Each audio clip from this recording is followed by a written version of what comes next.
Hello and welcome to a fresh episode of Big League Soccer, the program that takes you all around the world to where all the big football action is taking place. My name is Tunde Koiki, your regular anchor, and with me in the studio today, we're starting off with the dynamic duo of Johnny Edward. Thank you for joining us, Johnny. Thank you for having me once again. And of course, we have Kayode Ogundari, who is making a return. Thank you for joining us again, Kayode. A player. Yes, I know that the domestic football leagues have all ended, but it promises to be a particularly interesting summer of football. Of course, you know that there's Copa America Centenario taking place. There's also the Euro 2016 also taking place as well. So this is one summer that a lot of football fans will be particularly pleased about. But before we get to all the international football news, as we like to do, we start on the domestic scene where there are some pretty interesting things that we have to talk about. First off, Joseph Yobo, former Super Eagles captain, retired with 101 caps, was given a, do I say, befitting testimonial of sorts at the Adoke Amasiamaka International Stadium in Port Harcourt last week, Friday. Kayode, you were there. You saw plenty that went on the pitch, and you also saw plenty that went on behind the scenes. Is there something you want to share with us? Yeah, incidentally, we both were there. Oh yeah, that's true. Yes, Yeah. you and Johnny. Yeah. It was a befitting end for his storied career. He was the first player to get to the 100 cap mark for Nigeria. It was a good thing that he was pulled out honorably. Fine, there were one or two lapses in the organization. Well, you can't rule that out, but all in all, it was a good one. Johnny, David Moyes, the coach who signed him to the Barclays English Premier League with Everton, was there as well. Yeah. That was very, very touching gesture. Most of the European players that he mentioned, the John Terrys and the others, they didn't show up. But even our own John Obi Mikel, who was in Lagos, didn't turn up. That was a big surprise for me, because I do recall the fact that he and Ahmed Musa were given leave from the Super Eagles team in France and Luxembourg to attend this particular testimonial. Yeah. And for some reason, Ahmed Musa showed up and Mikel Obi showed. And it continues. You continue to really wonder what always goes through Mikel Obi's mind. Well, just like what a senior colleague would tell you, he's a good boy for 2-3 weeks and becomes a bad boy for 1 year. Maybe the bad side of him is just what we saw. It was, but with all due respect to John Obi Mikel, the stars who attended the Joseph Yobo Centenary, he wasn't missed. He wasn't missed because JJ, Samuel Eto'o, they all gave the fans something to cheer each time they were on the ball. So and the Ghanaians too didn't do too badly. Sule Muntari. He's called that cracker. The equalizer. And Kingston. And Kingston too as well. Too. And also Popo. Do you think he's here? Popo. And Nollywood actor Popo also played. I keep hearing so much about how AY is such a really good player, and he showed it that day. Some really decent touches. Would you be surprised to know that Shehu Diko also did very well in that encounter? Yeah, Shehu Diko. I think LMC chairman. There's this saying that I've come to accept as true, that every Nigerian is naturally a footballer. It's just that most of us don't pursue it. I'm talking about others like Shehu Diko. Popo, like you said, played very well. He had some flicks. He had some, apart from the goal. Okay, maybe Obuabona allowed him to, but there were some touches that he did that you would know that, okay, once upon a time, I was actually scared for him. I was hoping that nobody would kick him in there. Nobody did. But that's why we call him. Was just more or less a kick about. Yeah. There was not really too much emphasis on defending. Joseph Yobo also, after losing the penalty, managed to put one away, scoring on his final appearance as a professional footballer. Congratulations to him. 101 caps for the Super Eagles. That remains to be. I think yes. Iyema has actually matched that. Even surpassed that. He's equaled it, yes. So we're waiting for the next Nigerian footballer who will equal and even break that record. But we're still hearing stories that Joseph Yobo is probably thinking of one final payday in China, possibly. Let's see how that pans out. Let's talk about something else that happened in the Nigerian domestic scene. We had 2 friendly matches, international friendly matches for the Super Eagles during the course of the week. First off, on Friday, the Super Eagles defeated the Mali Eagles 1-0. Goal scored by Kelechi Iheanacho. And also at that was on Tuesday, I believe. Yeah, Tuesday. Played in Luxembourg. The Super Eagles also defeated Luxembourg national team by 3-1. Goal scorers include Odion Igalo, Brownie Dare, and surprise, Kelechi Iheanacho scoring in 2 consecutive games for the Super Eagles. Guys, let's take a look at this game. Matters are rising. The fact that there are so many young, talented players coming through the ranks for the Super Eagles. I mean, Alex Iwobi, brilliant as always. Ndidi from Gunk also played as well. There's so much. Moses Simon. There's so much material for any future Super Eagles coach to work with, and I'm thinking maybe Nigeria football is not as bad as we think it is. I mean, Umar also put in a brilliant shift as well. I'm thinking things are quite bright for the Super Eagles going forward. Things are quite bright for the Super Eagles because we just played Mali and Luxembourg. Yeah. What if we face bigger teams? No, I'm not talking about the performance now. I'm talking about the individual personnel, as in terms of players. We've always been good individually over the years. We've always been good, but collectively as a team, that's where we have problems. That's where we have problems. Now, if you watch those 2 games, now Leon Balogun made a mistake and he was dropped for Kenneth Omeru, who made the same. He should also be dropped. So he should also be dropped from subsequent games. But overall, it's a good performance. It was a good performance from the players. But I think we shouldn't just start celebrating.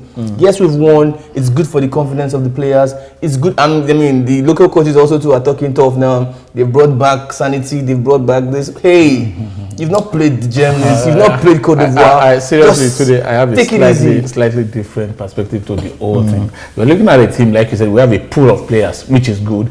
I think in the immediate now, it's good for us going forward to the Olympics that we have a pool of players who are within the age bracket. One, then transferring that to the senior national team, we don't have a problem with the coaches. Obviously, nobody has, not even the NFF, has the confidence in this. We'll get to the coaches later. That's actually my next point. For me, I think we should look at not about the players now. Like Johnny said, we have the materials. We have always had them, maybe in bits and pieces, but not in this in this collective that we have now. But for me, like I said, we have to look at what is the next step. Taking the next step, and that is about who takes up the coaching duties. I know there are some questions regarding the quality of quality of teams that Super Eagles played, playing Mali and Luxembourg. You have to play someone. And I'm guessing that Luxembourg probably played for the honor of facing the Super Eagles, so that's money in the coffers of the NFA. Hopefully. But they won't tell us. They won't tell us. But playing Mali is a team that's only lost thrice in 14 games in the past 16 months or so, beating them 1-0. Not bad. A team that is also that has qualified for the 2017 Nations Cup as well. So it's not a bad performance. But let's talk about the next thing that I was going to ask you. How many, John? You can tell us because you are in the NFA kitchen cabinet. Ever since former coach Sunday Oliseh was released, we have not had a substantive coach for the Super Eagles. We've been experimenting with Samson Siasia, who really wanted the job, but after the Egypt game, the way he was treated, he's not particularly interested in the job anymore. Or the way he acted on the job. Well, neither here nor there. But he's more focused on taking the under-23 national team to the Olympics now. And there's also Salisu Abubakar, the consortium of coaches, I like to call him. Salisu Abubakar, a good friend from Abia Warriors, Kennedy Boboya as well. Over the course of 2 games, I'm just asking. I'm not saying it should be done, but have these 2 gentlemen done enough to keep the job? Salisu Yusuf, we know he's one of the best coaches on the Nigerian domestic scene. You can drop a list of 5 coaches, his name will be there. I can tell you as a matter of fact. But is this the direction we should be looking towards now, or should we be looking at a foreign coach? I think I would not give the job to any of these coaches you've mentioned. Siasia, Boboye, Salisu. Siasia inclusive. Not even Siasia. I won't. I want and I think a whole lot of fans will hate me for this. I want a foreign coach, but with a qualification. We shouldn't have a foreign coach because we need a white man on our bench. Then you have a Tom Selden. No, we need a foreign coach. We're not hiring a foreign coach because of the color of his skin. No. We want someone who has technical depth, who has won something, who knows his onions, who is ready to take us to the next level. But are you able and willing to pay for that privilege? You've got to pay if you want it, or else you're going to get the sanctions of this world. Dregs. Because let's look at the NFA. The lucha of this world. The NFA keep talking about the fact that they are cash strapped, they don't have money to pay this, they don't have money to pay that. But where are they going to get money to pay a foreign coach from? I think what's on ground now as we speak now is to hire a technical director who could who could lead and guide a consortium of coaches because of their inability to pay a high class. A technical director. Yes, but you do have a technical director. That's our good friend Amadou Shaibu. Yeah. We all know he's just a stopgap. So let's just he was brought in to do a job and he has carried out that job. Has he? Yes. He only says out. So the issue of technical advisor, technical director has never served Nigeria well. Don't forget that when Clemens Westerhoff came, he came in as a technical advisor. Chukwu was supposed to be the head coach. First it was Hamilton, then Chukwu was supposed to be the head coach. But at the end of the day, one way or the other, he became the head coach. So in that regard, it's not going to work well for us. You know what? Okay, feelers have it that if he comes in as a technical director, he gradually takes the seat and leads the so-called. If Hugh comes on as technical director, names in quote now. Okay. They've lined up names who they want to appoint as a technical director of the Nigerian Football Federation. So along the line, if he does well, if things improve when we start our World Cup qualifiers, he could now take full charge and try to restructure. That doesn't look like much of a plan. But it does. But it does seem somewhat. Do I put it? It seems somewhat untidy and unserious. That I mean, 5 months. Seriously. I think it's been 5 months since. February. Yeah, 5 months since Olise has gone. 4 or 5 months. 4 or 5 months now. We still haven't been able to appoint a substantive coach. The likes of Togo have named the coach as quickly as possible. Is it that we are taking time to take our time? No, traditionally we always appoint coaches, play friendly games on the pages of newspaper. That's what we're just doing. It doesn't take much to appoint a coach today. You don't need to even announce it. Head on, look for whoever you want. Identify who you want. Could it be that maybe talk to the person? Yeah, could it be that because there's some sort of apathy for the fact that we did not qualify for the 2017 Africa Cup of Nations, but maybe because we're still, we're still so sad about that we're forgetting that the FIFA World Cup qualifiers. That's what I'm saying. And for any serious coach, this is the right time to take the Super Eagles job. I'll tell you why. There's no pressure of qualifying for the Nations Cup. We are already out of that. So you can take your time, go through the qualifiers. The first 2 games in the qualifiers of the World Cup will also not matter too much. Not that it won't be important, but people will give you the benefit of the doubt that it's just coming into the job. So you have 8 months to really get your job off the ground. So if we're going to do it, we have to start doing it now. Well, something has to be done regarding the Super Eagles coaching situation. Something really has to be done. Let's talk also about Babatunde Michael's move to a 2nd division club in Qatar, Sporting Club Qatar. He left Raja Casablanca, a team in the top division in Morocco, moved to a 2nd division club in Qatar. Good move or bad move? Today, he left Europe for Africa. Morocco. So what's and he now left Morocco for Africa, for Asia. For Asia. It's all about the money. Follow the money. Is it a good move? That's what I'm asking. Career-wise, no. Okay. Well, economically, 720 million naira. From my calculation, I think he stands to make. I think it's a 3-year deal. Yeah, he stands to make almost $1 billion naira. So what's complaining? I'm not complaining at all.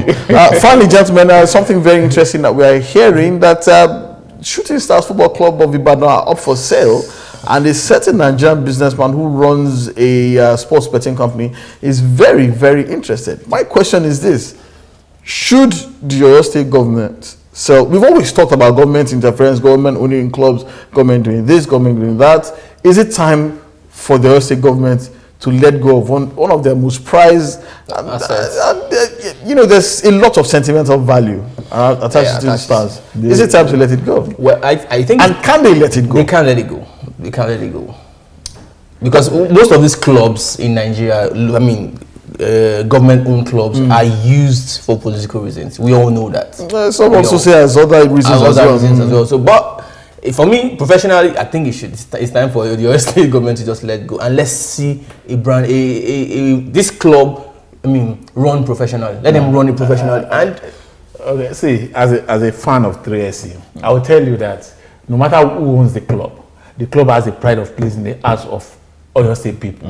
So it doesn't. If the person who is proposing to have a stake in the club comes in and he brings in the needed funds and he runs the club professionally, not for political reasons, I think every Oyo State person, every Nigerian who has interest in the club will be proud to associate with it.